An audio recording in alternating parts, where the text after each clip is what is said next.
शहजाद पूनावाला जी, तारीख है 16 जून 2022। समय हो गया है 01:52 AM। आपको अभी हमने सुना न्यूज़ 18 इंडिया के शो में अमीश देवगन जी के। आप सवालों के जवाब की बात करते हैं, अदालत के द्वारा पूछे गए सवालों के जवाब। आप मेरे बारे में सुना कभी आपने? हितेश मंडल, ट्विटर हैंडल @हितेश रेवाल। कभी सुने? मैं आपसे कुछ एक सवाल पूछता हूँ सर। नरेंद्र दामोदर दास मोदी के खिलाफ मैंने एक एविडेंस दिया, और वो ये कि ही order to kill Barack Hussein Obama.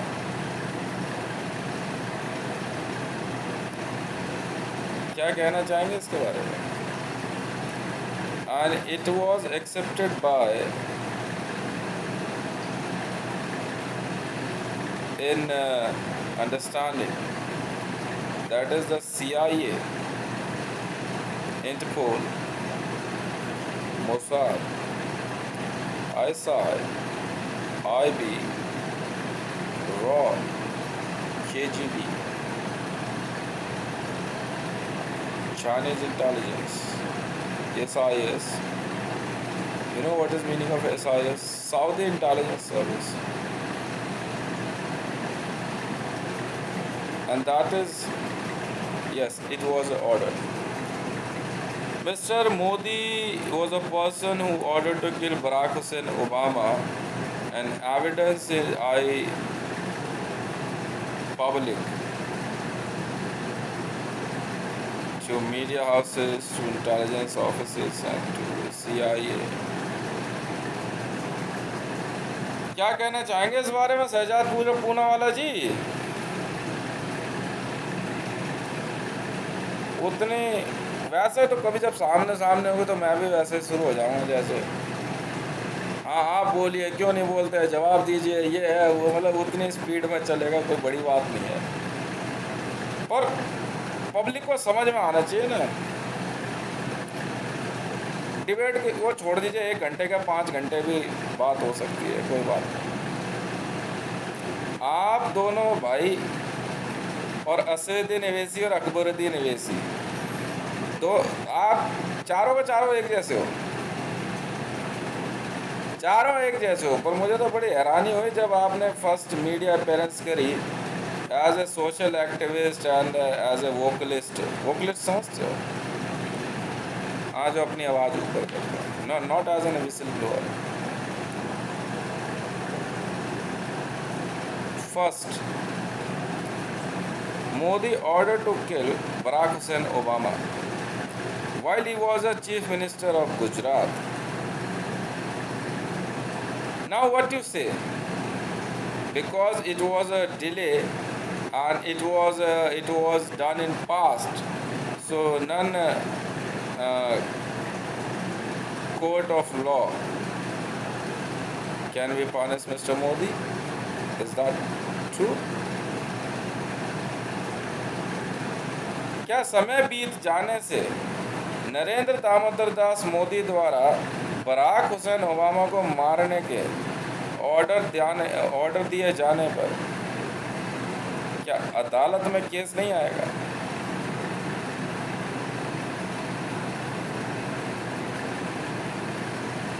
While ICJ and Interpol already signed his arrest warrant and hand over to CIA.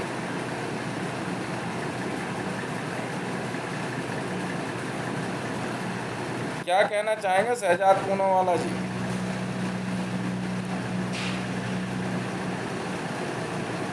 एक बात। दूसरी बात,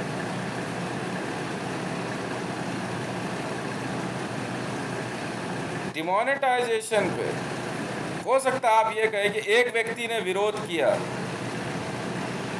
तो एक्सेप्ट नहीं किया जा सकता है, और हम विरोध नहीं करने देंगे। मान ली बात आपकी, पर सर एक छोटी सी बात ध्यान रखिएगा, आप अपनी बात पे अड़े रहिए, मुझे कोई ऐतराज नहीं है, मुझे कोई ऐतराज नहीं है, रत्ती भर ऐतराज नहीं है। पर सर मैंने डिमोनेटाइजेशन का विरोध किया, जब मैं वो सारा पैसा according to world bank law लेके अपने अकाउंट में रख लूँगा ना, तब रोना मत प्लीज़, क्योंकि उसमें भारतीय जनता पार्टी की भी असर जाएगी, कांग्रेस की भी जाएगी और कंप्लीट गवर्नमेंट ऑफ इंडिया की भी चली जाएगी। अंदाज़न 45 ट्रिलियंस एंड 760 टन गोल्ड, अंदाज़न, थोड़ा बहुत आगे पीछे हो सकता है।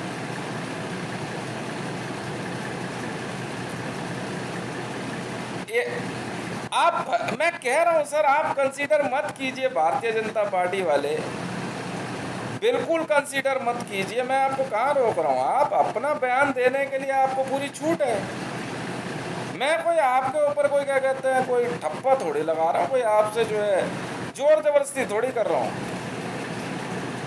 तो मैंने तो अपनी बात कह दी, और मामला इतना बड़ा है 45 ट्रिलियंस का कि इतना साइलेंटली, इतना सीक्रेटली इसको इंटरपोल और वर्ल्ड बैंक और दूसरी एजेंसीज मॉनिटर कर रही हैं। वो खुद हैरान है। मंडल वाकई मतलब 2016 से 22 मतलब 6 वर्षों में 45 ट्रिलियंस, यार ये तो बहुत ऊपर जाएगा। कमा गया बैठे बैठे। यार 199 रुपये महीने का रिचार्ज भी मैं लगाना शुरू करूं, और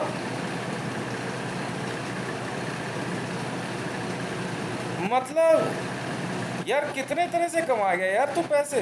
नहीं सजाद पूनावाला जी, देखिए आपने कहा कि आपके पास जवाब है, आप बिल्कुल है, मान ली बात आपकी सर। आप मुझे मेरे से मेरा ये अधिकार तो नहीं छीन सकते कि तू विरोध नहीं कर सकता। क्यों नहीं कर सकता भाई साहब, इस बात पे क्या कहना है आपका?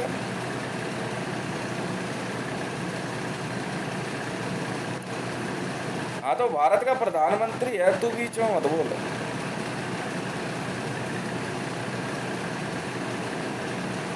मैं गुलाम तो नहीं हूं ना उसका। वोटिंग मशीन में नन ऑफ द अबव का ऑप्शन है सर। जब चुनाव आयोग द्वारा इलेक्शन के समय वोटर को ये परमिशन होती है कि नन ऑफ द अबव दबा सके, तो प्रधानमंत्री कार्यालय द्वारा इश्यू की गई हर एक योजना में मैं क्यों हामी भरूं?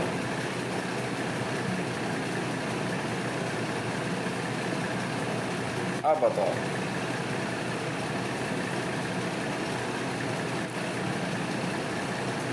जबकि साफ साफ आईपीसी की धारा, आप अदालत की बहुत बात करते हैं, मुझे बड़ी खुशी होती है। आप जैसे जो है ना क्या कहते हैं जांबाज मीडिया पैनलिस्ट, खतरों के खिलाड़ी, आप कितना जोखिम उठाया ना आपने, इतना जोखिम उठाते हैं आप लोग, मीडिया में आते हैं और फिर भी बिना आईपीसी की धारा बदले, जी हाँ, इंडियन पिनल कोड भारतीय दंड संहिता की धारा नंबर 249 और 215, अभी सुप्रीम कोर्ट में 215 भी आ गया, मामला ले लिया गया। मतलब भारतीय जनता पार्टी के इन जाबाज पैनलिस्टों का तो मैं स्वागत करता हूं सर। हाँ हाँ जरूर होगा सर, आपको और आपके और हमारे बीच में एनकाउंटर तो होना ही है एक ना एक दिन, भाई यही समझ लो। मैं आपको बताता हूँ सर, भारतीय दंड संहिता की धारा 249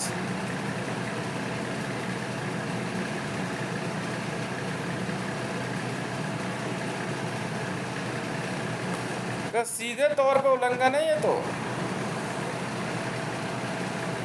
और भारतीय दंड संहिता की धारा 489 का सीधे तौर पे उल्लंघन है।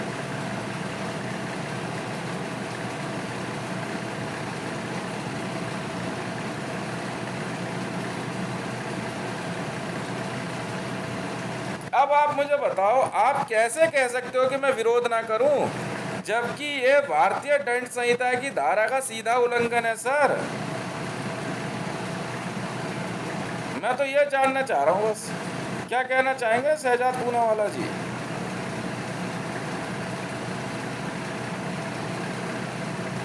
और रह गई बात बराक हुसैन ओबामा को मारने की, ऑर्डर देने की, तो हो सकता है कि मोदी जी का नेशनलिज्म यही कहता हो, मान ली बात आपकी। अब सर अगर यूनाइटेड स्टेट ऑफ अमेरिका के लोगों का नेशनलिज्म जाग गया तो वर्ल्ड की सबसे बड़ी आर्मी है उनके पास, जो जो खून खराबा होगा उसकी जिम्मेवारी कौन लेगा? जवाब तो देना पड़ेगा ना आपको शहजाद पूनावाला जी। आप जैसे लोगों को जो है ना बुलेट प्रूफ जो है बदन पे नहीं मुंह पे पहननी पड़ जाएगी।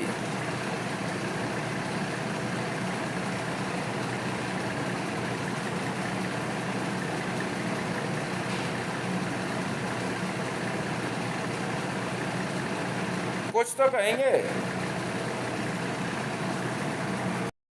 अब जैसे गौरव भाटिया जी हैं, काफी बड़े वकील माने जाते हैं। सुना अमेठी से आपने वकालत करी है? अमेठी यूनिवर्सिटी, मतलब सोनिया गांधी जी के कॉलेज से पढ़ के निकले।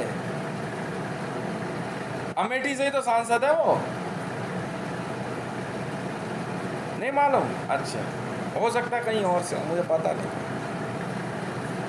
गौरव भाटिया जी अमेठी से एलएलएम करी आपने? क्या इत्तेफाक है कि भारतीय जनता पार्टी के इतने बड़े प्रवक्ता साहब, और क्या बात कर दी, मैं अच्छे से जानता हूँ। अर्नब गोस्वामी ने पत्रकारिता कहाँ से करी है? अमेठी यूनिवर्सिटी से। ये सब वहीं से हैं। अरे ये अमेठी नोएडा वाली जो है, या कैसी बात कर रहे हैं आप? सोनिया गांधी जी की तो है। अरे जो सोनिया गांधी जी की असड को ना पहचाने यार, वो अभी अपनी माँ के पेट में है। क्या बात कर रहे हो आप? धकाधक वहाँ से एमबीबीएस डॉक्टर और पत्रकार और क्या कहते हैं, अच्छा आपने नहीं करी, खैर कोई बात नहीं, और एलएलएम करके लोग जो है अमेठी यूनिवर्सिटी से ही निकलते हैं। सर क्या बात कर दी, इतना भी नहीं पहचान सकता मैं? अरे सर ये वही अमेठी यूनिवर्सिटी है जो कांग्रेसियों की है। सोनिया गांधी जी अमेठी, रायबरेली। अमेठी से राजीव गांधी जी थे, कौन थे? अरे यार मैं इतना ध्यान नहीं, देखो मेरा ध्यान हमेशा पैसा कमाने में रहता है। मैं बड़ा साफ सीधा इंसान हूँ। अब मैं तो सीधी बात कह रहा हूँ, मैं तो साफ कहता हूँ, देख भाई ऐसा सबसे बड़ा पैसा है। पर जब नरेंद्र दामोदर दास मोदी की नीति की वजह से मेरे पैसे पे बात आई, तब मैंने कहा एक मिनट जरा साइड हटो सब। मगर अब इस आदमी को जरा, मगर अब इस आदमी की जो है ना, हाँ मगर अब इस आदमी की जो है गोभी खोदनी पड़ेगी। मगर इसने मंडल के पैसे पे हाथ डाल दिया। वो मैं इतना दुख हो गया इसको। अब हट जाओ सब ना, बाहर हवा बहुत तेज चल रही है तो ऊपर की जरा खिड़की बंद करके आता हूँ। और ये जो अमेठी में जाते हैं ना सर, आपके पास पैसा होना चाहिए। आपके 55% आए हो या 50%, आपको एमबीबीएस बना ही देंगे ये।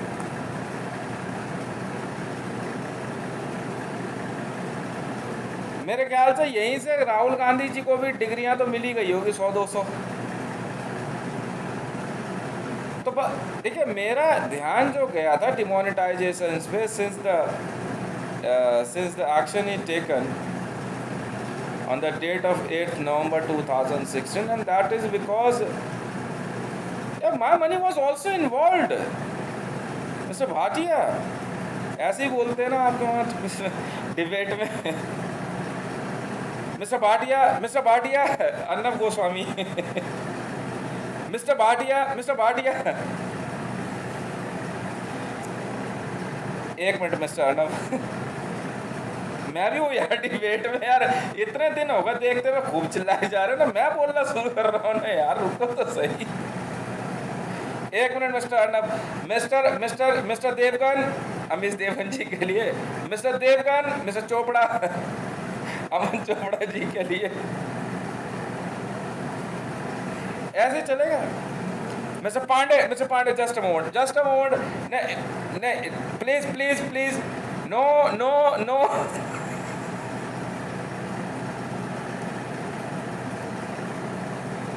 मैं इतने दिन से यार, मैं भी हूँ यार, एक मिनट रुको तो सही यार, मुद्दे की बात सुनो तो वो मुद्दे की बात क्या है।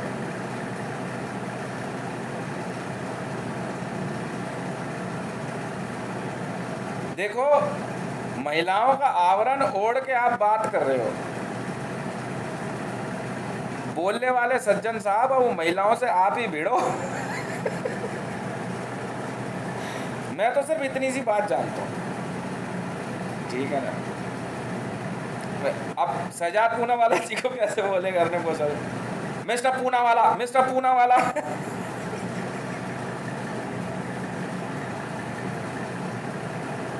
क्या कर क्या रहे हो यार। अब डिमोनेटाइजेशन में पैसा चला गया सबका मैं बीच में यही समझा रहा हूँ तुम्हारे को यार, कह रहे यार तू बीच में मत आ यार, तू तड़ाक नहीं चलेगी अच्छा आप बीच में मत आओ भाई साहब, मैं बीच में क्यों ना हूँ, मैं जूहू बीच में घूम के आया हूँ भाई, क्या बात कर रहे हो यार, मुझे पूरा हक है यार बीच में आकर के बोलने का। एक मिनट रुको, देखो मैं कह रहा हूँ पूना वाला साहब आप भी सही हो, सुनो ध्यान से मेरी बात अब, और भाटिया साहब आप भी सही हो, रणदीप सिंह सुरजेवाला जी आप भी सही हो, समझ में आ गई। और बाकी इधर उधर की हाँ ये जो पॉलिटिकल पार्टी हैं इनके जो प्रवक्ता हैं आप लोग भी सही हो। मेरी बात सुनो पहले देखो ये डिमोनेटाइजेशन जो हुई है इसमें आप सबका पैसा कुछ नहीं बचा, और मेरा नाम है हितेश मंडल, ट्विटर हैंडल @हितेश रेवल, ये पैसा सारा मेरा हुआ क्योंकि आप सब ने डिमोनेटाइजेशन का पक्ष लिया, मैंने विरोध किया, इसलिए वो पैसा जो बदल के आपको जो नया नोट दिया गया है, जो पुराने वाला है, ध्यान दीजिएगा सर, जो पुराने वाला है वो मेरा हुआ, मेरे लिए सर वो वैलिड है, मैं कुछ नहीं करने वाला, मैं उस पैसे को ले जा करके मैंने किलो में खरीदा है सर, मेरी बात तो सुनो, केजी पर केजी के हिसाब से रद्दी खरीदी है मैंने रिजर्व बैंक ऑफ इंडिया से सर, मैं वो हितेश हूँ सर। अर्नब साहब इधर ओए प्रेस रिपोर्टर, एक मिनट सॉरी यार, आपस में ऐसे ही चलता है, कैमरामैन कैमरा इधर कोई घुमाइए जरा कहाँ है, तो उधर गरीबों की तरफ कर रखा है क्यों नहीं बोलूं, अच्छा ऐसा नहीं बोला, सॉरी कैमरामैन साहब, तो कैमरा इस तरह थोड़ा सा, मैंने पहले कह दिया मैं ना न्यूज़ बेचूंगा ना न्यूज़ खरीदूंगा कैमरा इस इधर एडजस्ट करके ना थोड़ा इस तरह, वो रद्दी मैंने खरीद ली सर, मात्र ₹1.20 kilo, reserve bank of India, और ऑल ओवर वर्ल्ड से जो करेंसी इन्होंने इनवैलिड करी और मैंने उसका विरोध किया, पर वो इनके लिए रद्दी थी, मैंने यही कह के खरीदी है सर, मात्र ₹1.20 किलो, बिल्कुल, और अंदाजन पता है वर्थ क्या मिल रही है मेरे को, ₹95 की रद्दी में 5 करोड़ रुपए के नोट मिले सर। जी हाँ, भले विरोध आप में से भी किसी ने किया होगा, पर वो रद्दी नहीं खरीदी आपने मैंने खरीदी। और उसमें से थोड़े बहुत जो है कुछ बदल करके अपने लिए मंगा लिया, उसी से चल रहा है, ताकि जो भारत के अंदर जो है क्या कहते हैं अराजकता ना फैल जाए, इसलिए।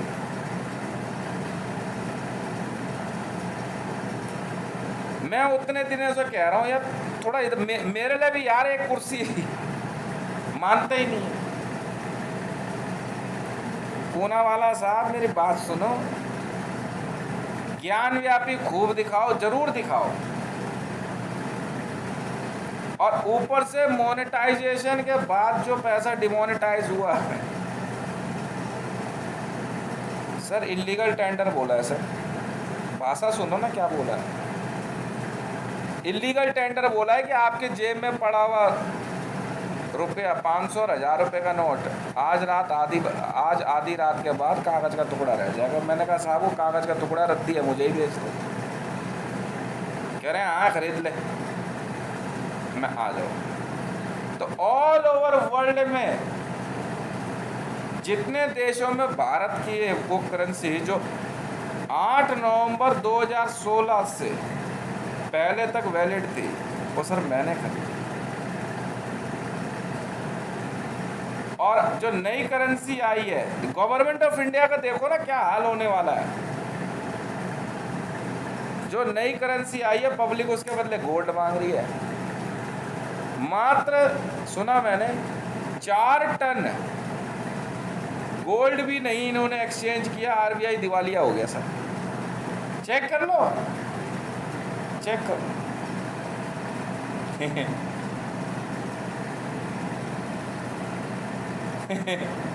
सिलेक्शन किस बात के लिए पूनावाला साहब?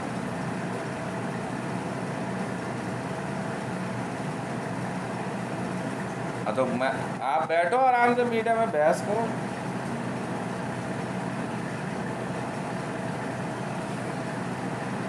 पैसा मेरा हुआ।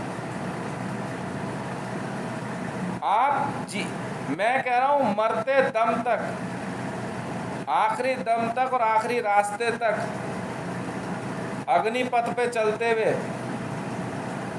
उस करेंसी को इनवैलिड ही बोलना, उसको डिमोनेटाइज ही बोलना, क्योंकि सर वो मैंने खरीद ली सर। जी सर, रद्दी के भाव। Same I did it in Pakistan also sir. इतना पैसा कमाया ना सर, कह रहे थे 6 वर्षों में इतना पैसा कमाया कैसे? बस ऐसे ही।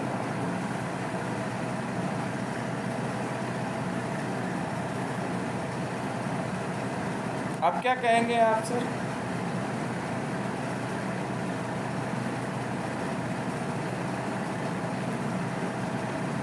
मैंने तो अभी सर पैसा कमाना शुरू भी नहीं किया सर, अभी तो सिर्फ बटोर ही रहा हूँ जितना मैं। ले आओगे?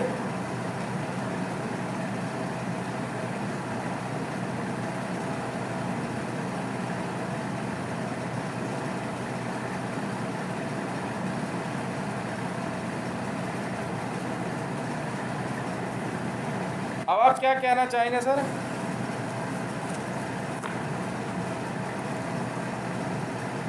शहजाद पूनावाला जी,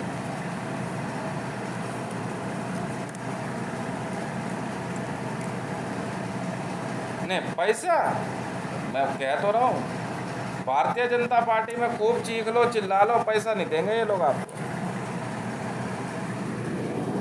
मैं बता रहा हूँ रियलिटी है ही नहीं इनके पास।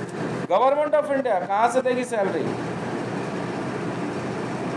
वो तो मैंने 1 लाख करोड़ रुपए मंगा करके जो है ना पब्लिक में बांटने के लिए बोला मैंने, ताकि रोजमर्रा के खर्चे चल जाए लोगों के।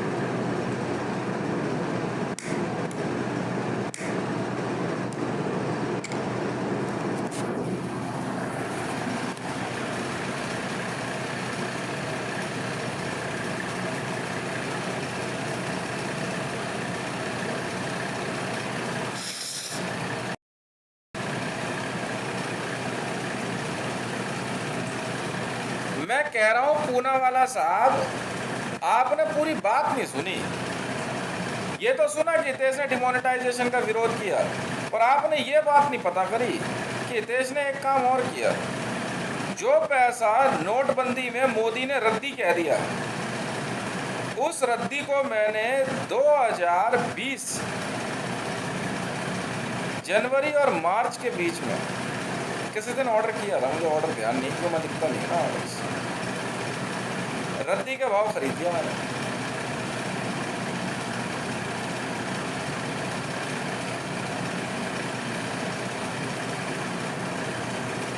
और अब उस रद्दी को जो है ना सर, वर्ल्ड बैंक से गोल्ड में कन्वर्ट करा रहा हूँ। सिंस द डिमोन, और बड़ी बात यह कि आरबीआई ने ना मोरारजी देसाई के समय भी जो डिमोनेटाइज किया था रद्दी, वो भी बेच दिया मैंने।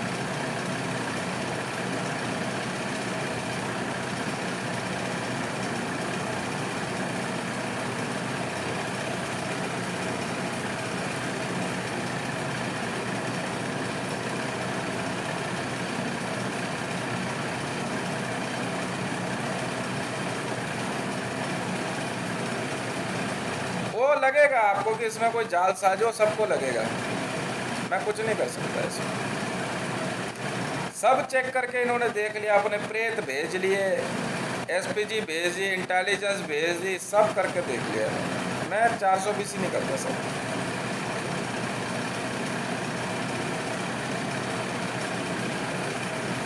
विजिलेंस वाले भी कह रहे थे, मान गए थे इसमें। कूड़े कबाड़े में से भी पैसा कमा गया। ये वर्डिंग थी विजिलेंस में। तो खुद central vigilance commission of India ने परमिशन दे दी, खरीदते भाई, रद्दी है हमारे को।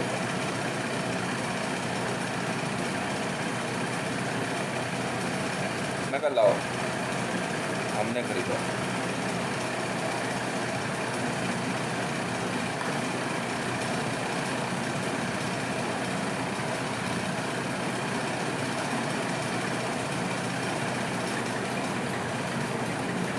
Since the 1947 and since the beginning, and from the British era,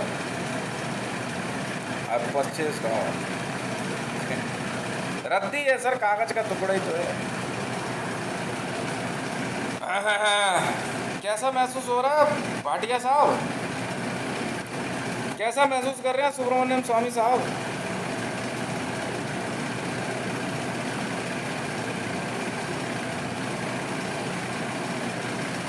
बहुत दिमागदार लोग हैं इस देश के अंदर।